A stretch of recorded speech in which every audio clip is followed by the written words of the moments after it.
భద్రాద్రి కొత్తగూడెం జిల్లా కొత్తగూడెం క్లబ్లో రాష్ట్ర రెవెన్యూ గృహనిర్మాణ సమాచార పౌరసంబంధాల శాఖ మంత్రి పొంగులేటి శ్రీనివాస్ రెడ్డి పర్యటన.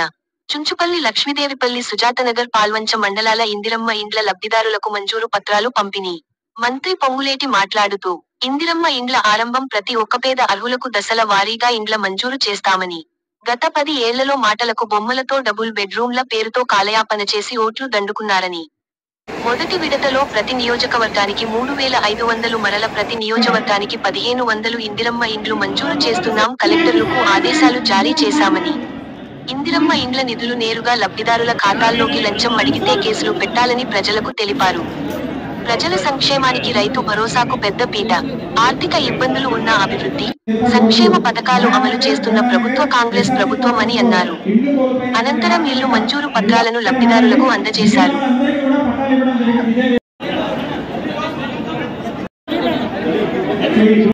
కలిపి 5 లక్షలు ఇచ్చే కార్యక్రమాన్ని పేదోడి కళ నెరవేర్చాలని గౌరవ ముఖ్యమంత్రి రేవంత్ రెడ్డి గారి ఆలోచనలకి ఈ ప్రభుత్వం ఈనాడు ఒడివడిగా ఈ ఇందిరమ్మ ఇళ్ళ కార్యక్రమాల్లో పేదోళ్ళకి అందిస్తుంది.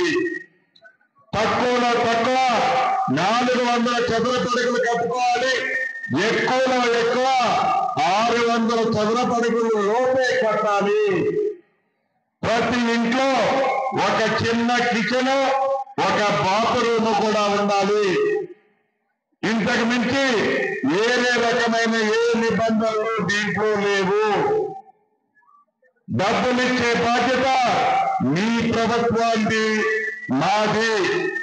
కాబట్టి దయచేసి ఎవరైనా సొల్లు కబర్లు చెప్తే, మాయ కబర్లు చెప్తే, మాయమాటలు చెప్తే మీరెవరూ నమ్మనవసరం లేదు. ఏ ఒక్క ఆడబిడ్డ కూడా ఒక్క రూపాయి కూడా ఎవరికి ఏ రూపంలో ఇవ్వాల్సిన అవసరమూ లేదు. డైరెక్ట్ గా మీ ఖాతాలోకి ఈ 5 లక్షల రూపాయలు జమ అవుతాయి. కాబట్టి ఆడబిడ్డలంతా ఈ కొత్తగూడెం నియోజకవర్గంలో పెద్ద ఎత్తున వేలాది మంది ఆడబిడ్డలు నా దగ్గరికి వచ్చారు. ఈ తొలి ఆకాశం చేస్తున్నాడు. ఈ ఇల్లు కార్యక్రమం వడివడిగా తొందరగా కట్టుకొని తొందరగా ప్రభుత్వ పక్షాన డబ్బులు మీ ఖాతాల్లో జమ చేసే బాధ్యత మాది అని కూడా తెలియజేస్తున్నాను. 200 యూనిట్లు ఉచిత కరెంటు ఆడబిడ్డలకు ఇచ్చిన ప్రభుత్వం మీది. 500 రూపాయలకే గ్యాస్ ముద్ద ఇచ్చిన ప్రభుత్వం మీది. పేదోడికి జబ్బు చేస్తే 10 లక్షల రూపాయల వరకు రాజు ఆరోగ్యశ్రీ కార్యక్రమం ద్వారా మీ ఖాతాల్లో జమ చేస్తుంది. ఆడబిడ్డ ఆర్టీసీ బస్సులో ఎంత దూరం ప్రయాణం చేస్తున్నా ఉచితంగానే 1 రూపాయి కూడా ఛార్జీ లేకుండా ప్రయాణ సౌకర్యాన్ని మీ ప్రభుత్వం ఈనాడు కల్పించింది. మొన్న ఉగాది నుంచి ప్రతి ఆడబిడ్డకి సన్నబియ్యం ఇస్తుంది మీ ప్రభుత్వం. ఇందాక సాంబశివరావు గారు చెప్పినట్లు 10 సంవత్సరాలలో కొత్త రేషన్ కార్డు లేదు, కొత్త పేరు రేషన్ కార్డులు చేర్చలేదు. ఇప్పటికే పేర్లు చేర్చాం, కొంతమందికి కార్డులు ఇచ్చాం. మిగిలిన వాళ్ళకు కూడా ఈ రాబోయే వారం రోజుల్లో అర్హులైన ప్రతి వాళ్ళకి కొత్త కార్డు, రేషన్ కార్డు ఇచ్చే కార్యక్రమాన్ని కూడా పూర్తి చేసుకోబోతున్నాం. అంతేకాదు, ఇందిరమ్మ ఇల్లు కార్యక్రమం చెప్పాను. రైతును రాజులు చేయాలని ఆనాటి 10 సంవత్సరాల ప్రభుత్వంలో రుణమాఫీ చేసింది వాళ్ళు 17,000 కోట్లు.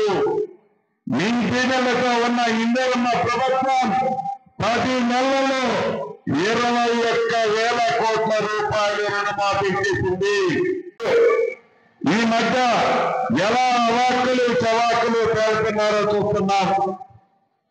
ఆనాడు వారు అధికారంలో ఉన్నప్పుడు గోదావరి నీటిని కృష్ణాకి తరలించుకుపోయే, కృష్ణా ప్రాంతానికి, ఆంధ్ర ప్రాంతానికి తరలించుకుపోయే కార్యక్రమానికి వారు మద్దతు ఎలా పలికారో మనకి తెలియంది కాదు.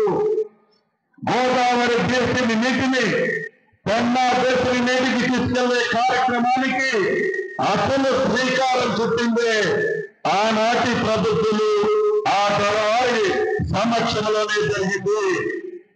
కానీ దాన్ని కప్పిపుచ్చి చేపల పులుసు తినొచ్చి మళ్ళీ ఈనాడు ఆ నిందంతా ఇందిరమ్మ ప్రభుత్వం మీద వేయాలని చూస్తున్నారు.